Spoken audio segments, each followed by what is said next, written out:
Good evening, Los Angeles. What a week. In amazing news, Kansas voters overwhelmingly rejected a ballot measure that would have allowed lawmakers to ban abortion in the state.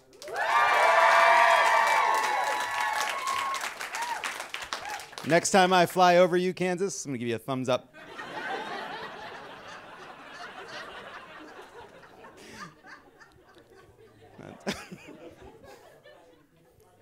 The ballot measure was shot down with a 59% to 41% margin, giving pro-choice Americans in other red states hopes that the reversal of Roe does not mean the loss of their reproductive rights as a bygone conclusion.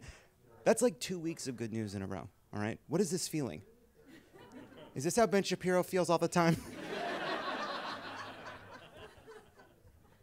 The vote also saw unexpected voting trends flip, with registered Democrats more likely to vote than registered Republicans, suggesting abortion rights is an energizing issue that will get pro-choice voters to the polls. It's all about kitchen table issues, like getting to decide how many people are at your kitchen table. Moreover, according to NBC News' Steve Kornacki, in his khakis, at least 20% of Republican voters in Kansas oppose the measure. Trump is right. Republicans really are tired of winning. After the Kansas vote was in, conservatives immediately started scrambling to explain the results away. Molly Hemingway, editor-in-chief of The Federalist, claimed anti-abortion groups were merely outspent, asserting so much money was spent by hardcore abortion supporters. Campaign spending on both sides was actually about even. This is like when I eat 2 McDonald's meals and I tell myself I feel sluggish because it's hot out. Whatever gets you through the day, Molly. Over on Fox News, Dagan McDowell said the success of Kansas's pro-choice voters actually blows up the narrative that the Supreme Court is destroying our democracy, and in fact, they're saving it. When I poured lighter fluid all over your house and then set fire to it, was that an attempted murder, or was it a gift that made you realize how much you wanted to live? Over on Twitter, Eric Erickson suggested pro-life voters just read the ballot wrong. How many Kansans who were generally pro-life but not plugged in went to the polls, read the ballot language, and thought, shit, I don't want to let the legislature pass abortion laws, I'm pro-life. I like this explanation because the ballot measure was clearly designed to confuse pro-choice voters. It's Roadrunner painting a tunnel on a solid wall and then slamming straight into it. On Wednesday, the White House physician reported that President Biden is still testing positive for COVID 4 days after the start of his rebound infection. Luckily, his actual rebound hasn't been affected. Seriously, his doctor said he did a light workout. Why is this guy healthier than me?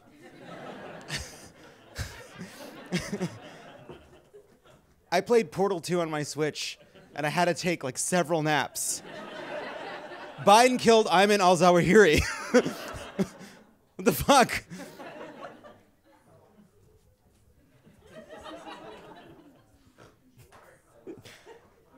So Kirsten, as of tonight, it looks like we may have a deal on this Inflation Reduction Act. It seems like they got Kirsten Sinema on board. She wanted to remove the carried interest loophole, which allows extremely wealthy hedge fund managers to pay the capital gains rate on what is very clearly income. Now, a lot of cynics probably feel pretty silly. People were sure she would sabotage the deal, but you were wrong. She's just making it worse on behalf of the wealthiest financiers in this country. It's not really a joke. This is just a fact about what she did. Sinema also wants to add about $5 billion in drought resiliency funding to the deal, which sounds good until you realize he's just turning Arizona into one big vineyard, and only for Moscato? She stinks. In other news, as of this week, election deniers have now won the GOP nomination for Secretary of State, Governor, or both in 4 swing states, Arizona, Michigan, Nevada, and Pennsylvania. Wish we could deny those elections.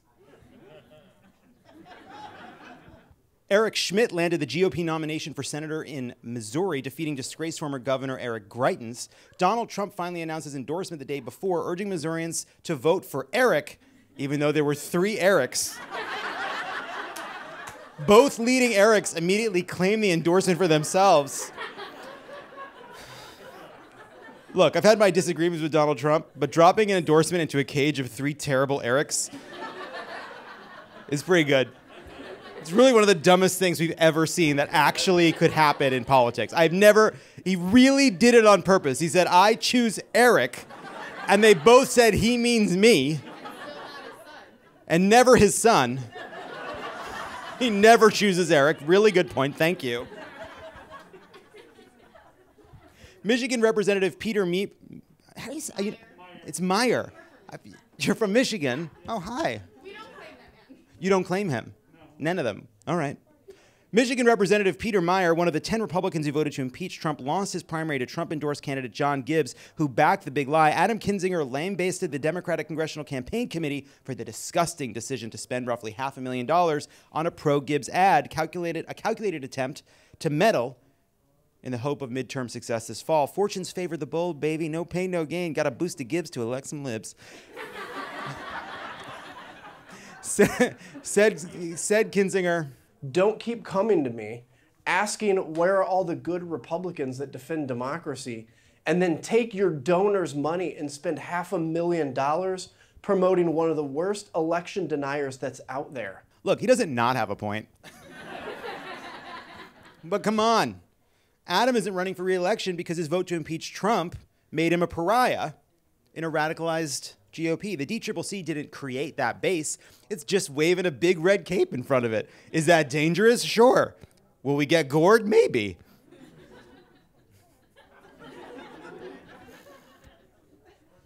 But they did move that seat from toss-up to lean Dem, you know?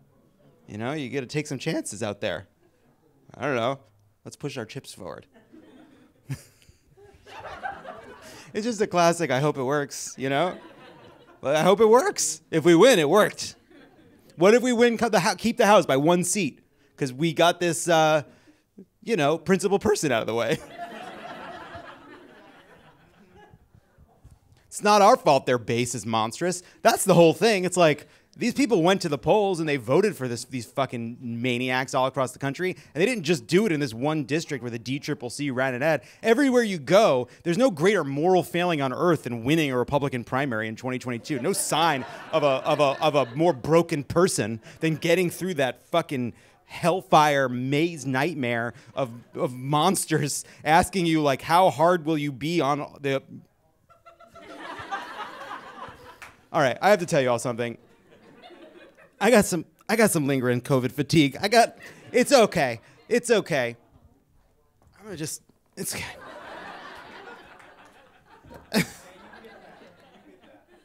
Just as a reminder, in addition to backing Trump's election fraud lie, John Gibbs has also promoted the deranged spirit cooking conspiracy, which alleges prominent Democrats cook bodily fluids such as blood, semen, and breast milk as part of a satanic ritual, which is disgusting and wrong.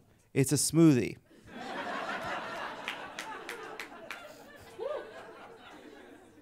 Tensions were high as Nancy Pelosi headed to Taiwan this week. Unfortunately, Taiwan was not the only questionable place the speaker visited over the course of the month. So now for a brief look back at Nancy Pelosi's other controversial trips. And this is very exciting. We have exclusive images of her global journey. It's an exclusive. This is fun. I've never done it like this before. I haven't seen any of these yet, so let's take a look. Photo number 1. Oh no, it's Nancy Pelosi at the opening of Lea Michele's Funny Girl. Sure, Leah's gonna be great, but at what cost? Huge misstep, Nancy. The military's against it. Where else did Nancy go? Oh God, it's Nancy Pelosi at Kim Kardashian's infamous 40th COVID birthday. I didn't notice Nancy there before. I guess I'm glad she's masked up. I'm sure it was fun, but the optics, Nancy. Oh, look, it looks like she has one other destination. Let's see. Oh, no, Nancy, no. No. Going with Logan Paul on his offensive, ill-fated journey into Japan's haunted woods? The suicide forest? This seems horrible for Dems. How does she even know Logan Paul? And she's wearing pumps? Nancy, please. I can't stay mad at you. That's it. Those are the photos of Nancy. Logan Paul, Kim Kardashian, and Lea Michele. We also put her on the grassy knoll when Kennedy was killed. And it felt like the wrong vibe. Like, I thought the tone of the first three were a little bit more like, obviously the suicide forest thing was very dark, but it was all kind of in the pop culture realm, not where Kennedy had his head shot off. It felt wrong. I'm back.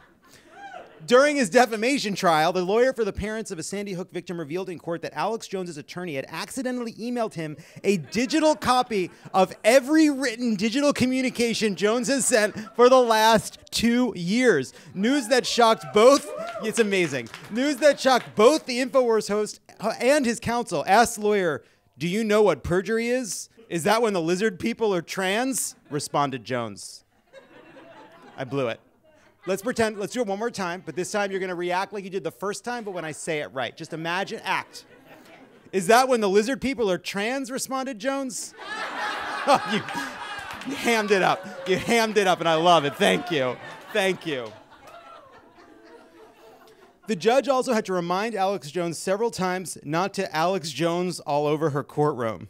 It seems absurd to instruct you again that you must tell the truth while you testify, yet here I am. You must tell the truth while you testify. This is not your show. You need to slow down and not take what you see as opportunities to further the message you're wanting to further. And instead, only answer the specific and exact question you have been asked.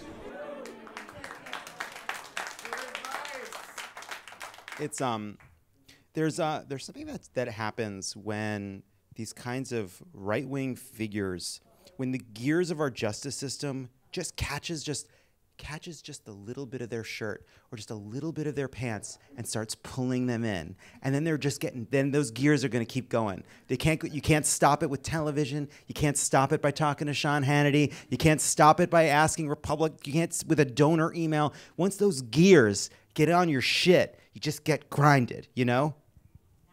And you know, sometimes that's good. After receiving the context of Jones's whole phone, the lawyer for the Sandy Hook family wrote back, "My assumption is that you did not intend to send this to us," to which Jones's lawyer replied, "Please disregard the link and I will work on resending." Jones's lawyers did not. The family's lawyers did not. Jones's lawyers complained in a filing that the other side didn't disregard this. Needless to say, their motion was denied. "Your Honor, I've split my pants and revealed my whole ass. And opposing counsel refuses to avert their eyes. Opposing counsel is pointing and laughing, Your Honor." And finally, today, Alex Jones was ordered to pay 2 Sandy Hook parents $4.1 million in compensatory damages. The jury will debate again on what additional award they might receive for punitive damages. And this is only the beginning, Alex. Turns out the frogs are gay. And get this, they're litigious. When we come back, more show.